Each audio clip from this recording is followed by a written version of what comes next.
देखिए आदरणीय श्रोतागण, कहा है कि मधुरम पिच्छिलम शीतम सन्निग्धम सलक्षणम सरम मृदु सर्वे प्राणे वृताम तस्मात् सातम्यम क्षीरम मिहोच्यते।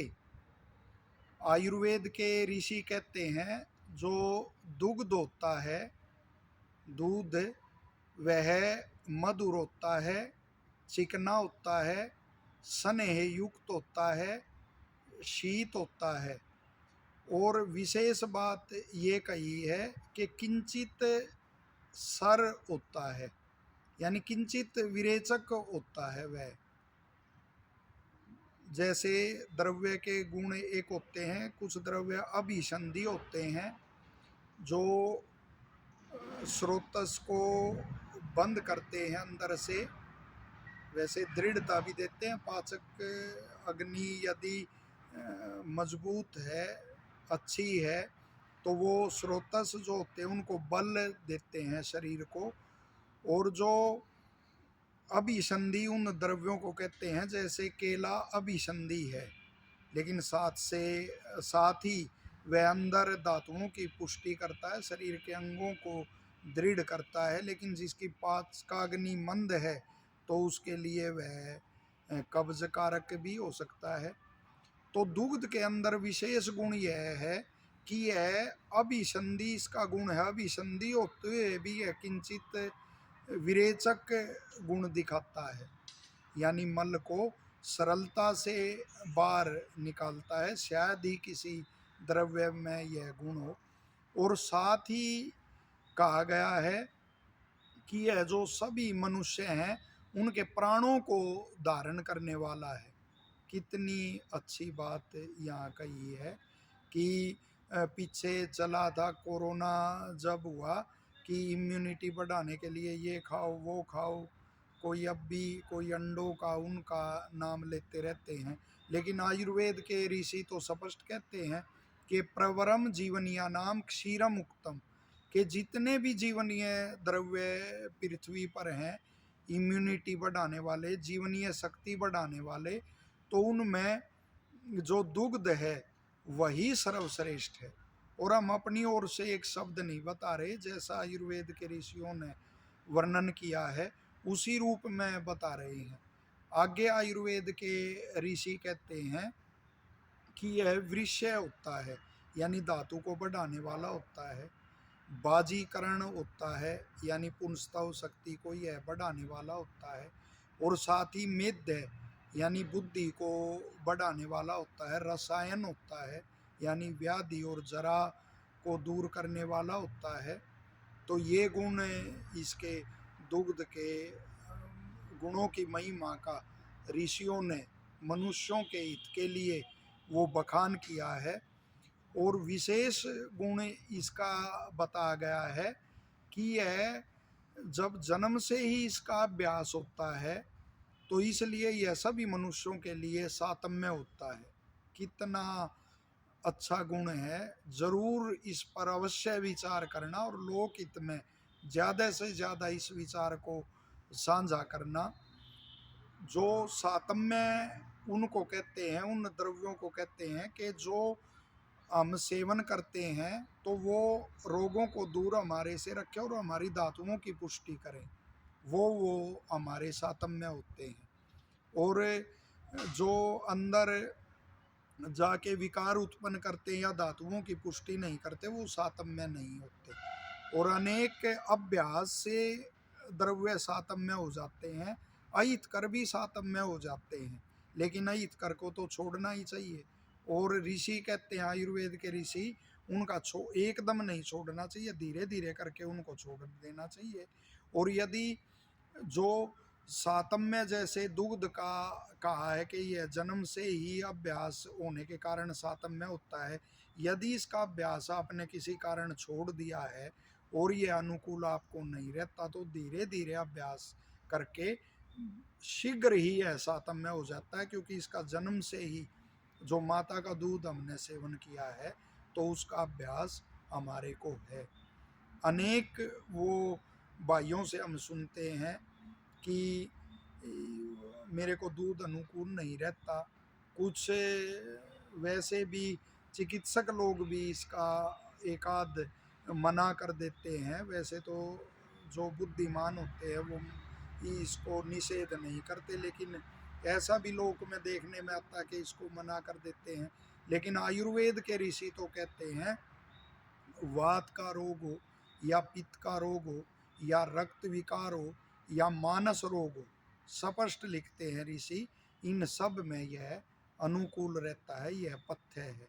साथ ही चाहे शोष का रोग हो, अर्श, काश, श्वास, हृदय रोग है, गुल्म रोग है, उदर रोग है, योनि रोग है या गर्भ स्राव है, तो यह सब में यह बहुत अच्छा कार्य करता है। इसका सेवन अवश्य करना चाहिए। और यदि आपको सातम्य नहीं, अनेक कहते हैं मेरे को दूध को पीने से कफ बनता है, स्वयं हमने अनेकों पे प्रयोग कराया है इसका और वो सेवन कर रहे हैं अब, तो उसमें यदि कफ बनता है, अभ्यास आपका छूट गया है और कफ इससे बनता है, तो सौंठ डाल के और छोटी इलायची डाल के उबाल के उसको, इन द्रव्यों को इसमें उबाल कर जब आप इसका सेवन करोगे तो निश्चित तौर पे आपके यह अनुकूल रहेगा। और साथ ही जैसा कहा है कि यह ओज को बढ़ाने वाला भी होता है। ओज जो बल का कारण है, तो बगैर दूध के बल आ ही नहीं सकता। और जो व्यायाम आदि से जिन्होंने श्रम किया है व्यायाम का और कोई परिश्रम किया और थकावट आ गई है, तो उसकी निवृत्ति के लिए तो इससे बढ़कर कुछ मानना ही नहीं गया। अब तो कुछ कुछ सेवन करने का ऐसा विधान हो गया। पहले तो व्यायामशील जो होते थे या पहलवान होते थे वो कई कई किलो दूध वो व्यायाम करने के बाद उसका सेवन करते थे, जिससे आयुर्वेद के ऋषियों ने जैसा कहा है कि तुरंत थकावट की निवृत्ति होकर और ओज बल और धातुओं की वृद्धि इससे होती है। ब्रिंगण भी इसको माना गया है कि मांस को बढ़ाने वाला यह होता है। तो और साथ ही जैसे 8 प्रकार के दुग्ध का वर्णन वहाँ ऋषियों ने किया है, जैसे माता का दुग्ध है, फिर गाय का है, और बकरी का दुग्ध है, भैंस का दुग्ध है, अस्तिनी का दुग्ध है, ऊँटनी का दुग्ध है, और घोड़ी का दुग्ध है, और भेड़ का दुग्ध है। ऐसे 8 प्रकार के दुग्ध का प्रयोग मनुष्य के लिए माना गया है। लेकिन उसमें माता का दूध तो होता ही है आवश्यक, वो तो अमृत। और प्राणियों में जो दुग्ध है उसमें गाय का दुग्ध श्रेष्ठ माना गया है, क्योंकि वो तो बच्चा एक जो निश्चित आयु है तो वहाँ तक माता के दुग्ध का सेवन करता है। और जो दुग्ध है या माता का दुग्ध नहीं भी प्राप्त होता किसी कारणवश, तो उसके विकल्प में भी गाय का दुग्ध का ही सेवन करा जाता है। और जो रसायन गुण है वहाँ ऋषि केवल गाय के दुग्ध में रसायन गुण का उल्लेख करते हैं। और मेद्य यानी बुद्धिवर्धक भी विशेष करके इसको माना गया है। और विशेष बात यह कही है, यह किंचित अभिसंधि है, यानी थोड़े रूप में स्रोत को बंद करने वाला है। वरना भैंस के दूध में वहाँ उल्लेख करते हैं ऋषि कि यह अधिक अभिसंधि होता है और निद्राजनक होता है, उसमें ये गुण माने गए हैं।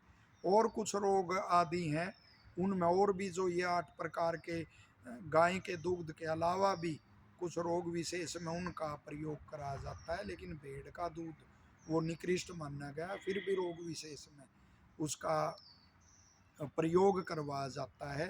तो आज का जो हमारा विचार मुख्य था कि दुग्ध का सेवन अवश्य करना चाहिए, इसे अपने सातम में अवश्य करना चाहिए यदि किसी कारण से इसका अभ्यास हमने छोड़ दिया है।